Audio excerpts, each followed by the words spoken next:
Students, welcome to अड्डा 24/7। तो कैसे हैं आप लोग? मैं आ चुकी हूँ आपके सामने, आपकी होस्ट एंड दोस्त अश्मिता। तो बच्चों बिल्कुल परेशान मत होइए, मैंने एक प्लेलिस्ट निकाली है बढ़िया सी 5 से 10 मिनट की वीडियोस मैं आपके लिए एक रोज लेके आऊंगी। ठीक है, तो जितने भी टॉपिक्स हैं, जितने भी आपके सिलेबस हैं, हर एक सिलेबस के जितने भी टॉपिक हैं जिसकी 5 से 10 मिनट की वीडियो आपको रोज मेरे चैनल पे मिलेगी। ठीक है, क्लैड अड्डा 24/7 पे, तो उसको सब्सक्राइब कर लीजिएगा और साथ में बेल आइकन का बटन भी कर दीजिएगा। जितनी भी वीडियो अपकमिंग होंगी वो मिल जाएंगी, जितनी भी आपने नहीं देखी हैं तो आप प्रीवियस में जाके उसको देख सकते हो। तो बच्चों आपके लिए रिवीजन के लिए ये मैंने सीरीज चलाई है, तो आप बिल्कुल एकदम दिल थाम के बैठिए और पढ़िए और बिल्कुल टेंशन मत लीजिए। ठीक है बच्चों, अगर आपके पास टाइम नहीं है ना, एग्जाम आ रहा है, टेंशन मत लो, बस इसको पढ़ के जाना है आप लोगों को। ठीक है, तो बच्चों बिना किसी देरी के अब हम पढ़ते हैं फंडामेंटल ऑफ कंप्यूटर क्या होते हैं। ठीक है बच्चों, देखिए फंडामेंटल ऑफ कंप्यूटर में क्या होता है बच्चों। पहली बात तो कंप्यूटर क्या होता है, ठीक है, ये आप लोग को सबको पता है। कंप्यूटर क्या होता है, एक डिवाइस होती है जो इनपुट होता है, प्रोसेस होता है, उसको आउटपुट देता है। ठीक है, अब ये तो ठीक है मैडम, समझ में आ गया, लेकिन उसके फंक्शंस क्या है, कैरेक्टरिस्टिक क्या है, जनरेशंस क्या है एंड एप्लीकेशंस क्या है, ये तो बताइए। तो ये भी बता देते हैं, चलिए स्टार्ट करते हैं बच्चों। सबसे पहले आपको पता है, बताती हूँ मैं एप्लीकेशन, इसके फंक्शंस क्या हैं। देखो बच्चों, देखिए इसके फंक्शंस ये हैं बच्चों। देखो जैसे कि हमारा कोई डेटा है, यूजर ने हमें क्या दिया, कोई भी डेटा दिया। ठीक है, अब डेटा में उसने क्या किया, हमें एक इनपुट ही तो देगा, एक इनपुट दिया यूजर ने, हमें क्या किया, एक इनपुट दिया। ठीक है, as a form of data की फॉर्म में दिया। ठीक है, डेटा बच्चों हमारे क्या होता है, कोई भी हमारे फैक्ट्स होते हैं या कोई भी फिगर्स होते हैं। ठीक है, जो अरेंज फॉर्म में नहीं होते हैं, जो अरेंज फॉर्म में क्या होते हैं, नहीं होते हैं। तो बच्चों यूजर ने एक डेटा दिया, एज अ इनपुट उसने दिया, फिर इसके बाद प्रोसेस करवाया, उसने क्या किया, प्रोसेस कराया। प्रोसेस तो बच्चों मैंने आपको बताया था ALU होता है। ALU का फुल फॉर्म क्या होता है, आप लोगों को कमेंट सेक्शन में मुझे बताना है। ठीक है, अब इसके बाद क्या होती है, आपकी मेमोरी यूनिट होती है। तो चीजें आपकी मेमोरी यूनिट में, पहले यहाँ पे मेमोरी यूनिट में क्या होती है, सेव होती है, फिर ऊपर जाती है, ALU इसका प्रोसेस करता है, फिर बाद में यहीं पे आके इसको देता है। फिर इसके बाद बच्चों आपको क्या होता है, एज ए आउटपुट में आपको क्या मिल जाती है, एक इन्फॉर्मेशन मिल जाती है। देखो बच्चों, जैसे कि मैंने आपको बताया, डेटा क्या होता है आपका फैक्ट एंड फिगर से होता है। ठीक है, लेकिन इन्फॉर्मेशन क्या होती है, इन्फॉर्मेशन आपकी क्या होती है, मीनिंगफुल इन्फॉर्मेशन होती है, जो कि अरेंज्ड होती है। ठीक है, अब आपके मैं बता दूं कि जितनी इन्फॉर्मेशन है वो डेटा पे बेस्ड है। इन्फॉर्मेशन आपको कहाँ मिलेगी, जब यूजर इनपुट देगा तभी तो आपको इन्फॉर्मेशन मिलेगी। ठीक है, बट डेटा जो है इन्फॉर्मेशन पर डिपेंड नहीं होता, क्योंकि वो यूजर के ऊपर डिपेंड होता है। तो बच्चों यही आपका पूरा प्रोसेस है। इनपुट आपको इन्फॉर्मेशन दे रहा है, प्रोसेस क्या है, सीक्वेंस से डेटा को कन्वर्ट कर रहा है इन्फॉर्मेशन में, और आउटपुट क्या है कि डेटा जो आपको यूजर को प्रेजेंट कर रहा है। ठीक है, और स्टोरेज में बच्चों ये परमानेंटली आपका यहाँ पे प्रोग्राम जो भी आप देते हैं वो यहाँ पे सेव हो जाता है, स्टोर हो जाता है। ठीक है बच्चों, चलिए अब आइए नेक्स्ट हम इसके कैरेक्टरिस्टिक पढ़ते हैं। देखो कैरेक्टरिस्टिक में क्या है बच्चों, स्पीड। आपको पता है कि कंप्यूटर की स्पीड बहुत ज़्यादा फास्ट है। एक ह्यूमन बीइंग से अगर आप करते हैं कंपेयर, तो क्या है स्पीड, कंप्यूटर की स्पीड क्या है, ज़्यादा है। स्पीड में कैलकुलेशन ज़्यादा होती है, इतना ह्यूमन माइंड से अगर आप कैलकुलेशन करते हैं तो इतनी फास्ट नहीं कर पाते हैं, ये सबको पता है। लेकिन हम जब स्पीड कंप्यूटर की स्पीड से देखते हैं तो हमारी कैलकुलेशन क्या होती है बच्चों, बहुत जल्दी फास्ट हो जाती है। तो यही चीज़ होती है आपकी स्पीड की। एक्यूरेसी में क्या होता है बच्चों कि एकदम एक्यूरेट जो आप इनपुट देते हो ना, वो एक्यूरेट आपको उसका क्या मिलता है, रिजल्ट मिलता है। अब देखो जैसे कि आपने कैलकुलेशन की, ह्यूमन माइंड का तो कैलकुलेशन गलत हो सकती है, ठीक है, 1 2 3 कुछ भी गलत कर सकती है, लेकिन जब हम बात करते हैं कंप्यूटर की तो यहाँ पर क्या होता है, एक्यूरेसी इसकी बिल्कुल खराब नहीं होती, बिल्कुल वैसी की वैसी बनी रहती है। मेमोरी में बच्चों क्या है कि यहाँ पे क्या होता है, स्टोरेज होता है। ठीक है, मेमोरी में क्या होता है कि आपको मैंने बताया था, प्राइमरी मेमोरी होती है, सेकेंडरी मेमोरी होती है, यहाँ पे क्या होता है बच्चों, स्टोरेज होता है। तो इस मेमोरी में क्या होता है, स्टोरेज होता है। अब होती है वर्सेटिलिटी, क्या होती है बच्चों, यहाँ पे क्या होता है कि एक ये वाला कंप्यूटर है ना कि बहुत सारे टास्क को, 1 2 3 4 बहुत सारे टास्कों को साइमल्टेनियसली वर्क करता है, मतलब एक साथ बहुत सारे काम को करता रहता है। ठीक है, ऑटोमेशन में क्या होता है बच्चों, जो कॉन्फ़िगरेशन होते हैं हमारे हार्डवेयर के एंड सॉफ्टवेयर के, तो ये क्या होता है कि काम को ऑटोमेटिक करता है। आपको बस ओके, कैंसिल, इंस्टॉल ये सब तो करना पड़ता है, बाकी का प्रोसेस क्या होता है, ऑटोमेटिक, कंप्यूटर ऑटोमेटिक कर लेता है। ओके, अब आता है रिलायबिलिटी। क्या होती है बच्चों की, बच्चों जो आउटपुट होता है वो एकदम रिलायबल होता है। जैसे कि आपने इनपुट दिया, ठीक है, फॉर एग्जाम्पल अगर आपने इनपुट गलत दिया उस केस में आपका आउटपुट गलत आ सकता है, बट आपने जब इनपुट सही दिया है तो आपका आउटपुट बिल्कुल सही आएगा। तो ये होती है उसकी रिलायबिलिटी, विश्वासमंद। ठीक है, अब होता है डिलीजेंसी। क्या होता है कि बच्चों इसमें जो एरर होता है ना वो एरर फ्री होता है। ठीक है, हम लोग कभी हमारा कंसंट्रेशन क्या होता है ना, जब भी हम कोई भी वर्क करते हैं, आपने देखा होगा एक साथ हमारे ऊपर 1 2 3 एकदम प्रेशर सा बन जाता है काम, अरे ये काम ये काम ये काम, तो क्या करता है, हम थक जाते हैं, हमारा कंसंट्रेशन नहीं लगता, हमारा काम नहीं करता, हमारा सर दर्द होने लगता है, ऐसा होता है ना। बट कंप्यूटर में ऐसा कुछ भी नहीं होता है, ठीक है। ये एकदम बहुत अच्छे तरीके से कंसंट्रेशन लगा के काम करता है, फोकस करके काम करता है, ठीक है।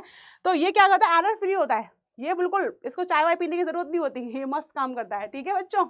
चलिए, इतना आपको क्लियर हो रहा है ना। अब हम पढ़ते हैं जनरेशन ऑफ कंप्यूटर। देखो बच्चों, जनरेशन ऑफ कंप्यूटर में देखते हैं, सबसे पहले है हमारी फर्स्ट जनरेशन जो 1940 से 1950 के बीच में आई थी, ठीक है। अब इस जनरेशन में हमारे क्या हुआ, इस जनरेशन में कौन से हार्डवेयर का यूज हुआ, वैक्यूम ट्यूब का। देखो ये वैक्यूम ट्यूब, मैं आपके लिए फोटो भी लेके आई हूँ साथ में, अब भूल मत जाना कि वैक्यूम ट्यूब क्या क्या क्या, ये रहो, ये देखो ये फोटो है साथ में, ठीक है। तो बच्चों यहाँ पे क्या होता है, वैक्यूम ट्यूब, और ये किस लिए यूज होने लगा था ये भी बताइए। ये हमारा साइंटिफिक पर्पस के लिए यूज होता था, ठीक है, साइंटिफिक पर्पस के लिए क्या हो रहा था, यूज हो रहा था। अब इसका एग्जाम्पल, मैम एग्जाम्पल आप लोग मुझे बताओगे, बिल्कुल वो भी कमेंट सेक्शन में लिख के, ठीक है। ALU का फुल फॉर्म भी बताना है और साथ में इसका एग्जाम्पल भी मुझे बताना है, ठीक है।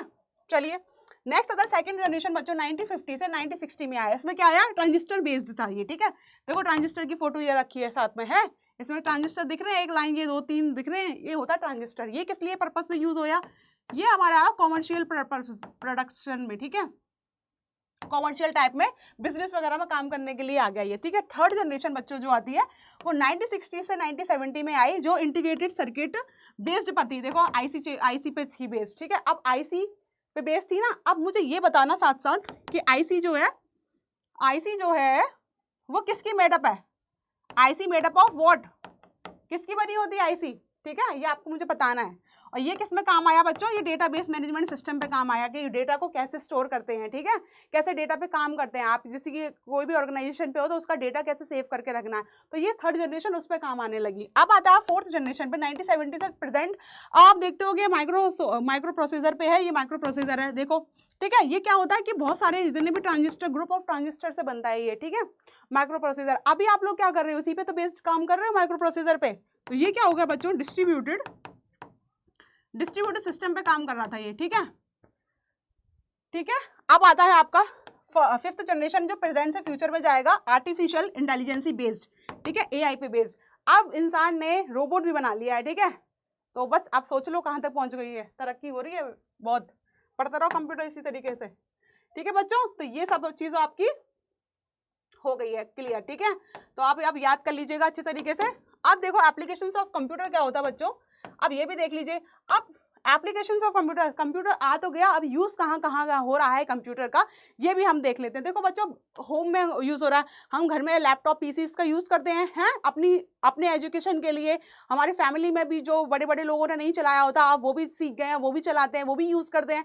अब एंड्रॉयड फोन भी तो आया है बच्चों, आप लोग चला रहे हो, आपके पेरेंट्स भी तो चला रहे हैं। अब तो बच्चों कुछ जगह तो ग्रैंड पेरेंट्स भी चला रहे हैं, ठीक है। तो टेक्नोलॉजी ऐसे बढ़ती है, तो घर पे चीजें आती हैं तो होनी चाहिए, है ना, गुड। और बिजनेस में इसका बहुत ज़्यादा यूज़ होने लगा, एजुकेशन में बहुत ज़्यादा यूज़ होने लगा। स्कूल में आपको पता है अच्छी एजुकेशन देने के लिए बच्चों को कंप्यूटर आना चाहिए छोटे से ही, तो कंप्यूटर का यूज़ एजुकेशन के पर्पज़ के लिए बहुत होने लगा। बैंकिंग में इसका यूज़ होने लगा, मेडिकल फील्ड में होने लगा, एंटरटेनिंग में बच्चों आपका गेम वेम में, इसमें भी तो मज़ा आ रहा होगा खेलने में, गेम खेलते हो कि नहीं।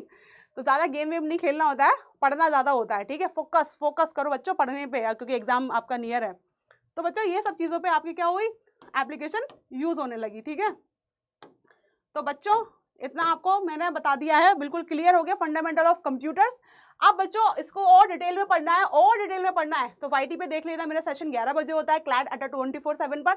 अगर उससे भी ज़्यादा डिटेल में देखना है ना, उससे भी ज़्यादा डिटेल में देखना है मैडम हमको, तो चलो इधर आओ के देख लो। ये हमारा प्रतिज्ञा 2.0 बैच है, आप इसमें देख लीजिए एक बार, इस बार जाइएगा, इसमें देखिएगा, ठीक है। मेरा जो कोड है अस्मी 80, तो मैं आपको फिर से बता दे रही हूँ बच्चों, अगर आसमान में उड़ना है ना, मैडम के एक्शन के साथ आसमान में उड़ना है ना, तो अस्मी 80 कोड लगाना जरूरी है, जिससे आपको क्या होगा 81% डिस्काउंट मिल जाएगा। अगर 80% डिस्काउंट मिलेगा प्लस 1% और चाहिए तो अड्डा 24/7 की ऐप भी आप इंस्टॉल कर लीजिएगा, ओके।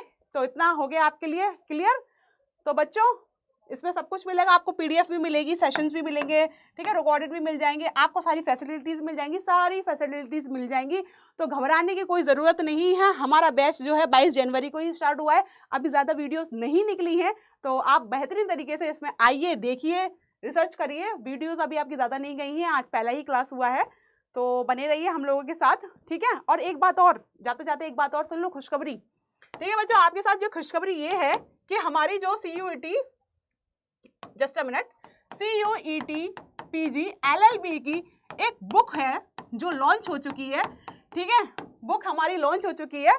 तो बच्चों अगर आप उस बुक को परचेज करना चाहते हो तो वो बुक भी आप परचेज कर सकते हो। ठीक है, तो डरने की बात नहीं है, टेंशन की भी बात नहीं है। जितना एग्जाम आपका नियर है ना, हम लोग आपके लिए पूरी फैसिलिटीज देने की, प्रोवाइड करने की कोशिश कर रहे हैं बच्चों।